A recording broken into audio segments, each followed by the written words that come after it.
ইফালে পুনৰ ইতিহাস ৰচিবলৈ সাজু হৈ উঠিছে দেশ ভাৰত। এইবাৰ মহাকাশলৈ বাহুবলী ৰকেট প্ৰেৰণ কৰিব ইছৰোৱে। লগতে এই বাহুবলী ৰকেটে লৈ যাব CMS-03 উপগ্ৰহ। দেওবাৰে সন্ধিয়া 5:26 প্ৰক্ষেপ কৰা হ'ব উপগ্ৰহটো। প্ৰায় 4,410 কেজি ওজনৰ হ'ব এই বাহুবলী ৰকেটটোৰ। ভাৰতৰ আটাইতকৈ গধুৰ উপগ্ৰহ হ'ব এইটো। LBM-3 M5 ৰকেটৰ জৰিয়তে প্ৰেৰণ কৰা হ'ব এই উপগ্ৰহ।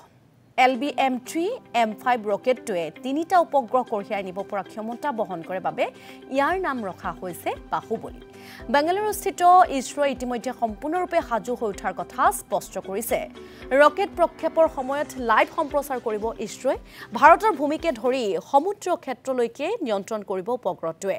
লগতে ইণ্টাৰনেট, সুৰক্ষিত ডাটা লিংক, ভিডিঅ' সঞ্চালন আৰু ৰিয়েল টাইম অপাৰেশ্যনেল ছাপোৰ্ট আদিৰ দৰে সুবিধা উপলব্ধ থাকিব এই উপগ্ৰহটোত।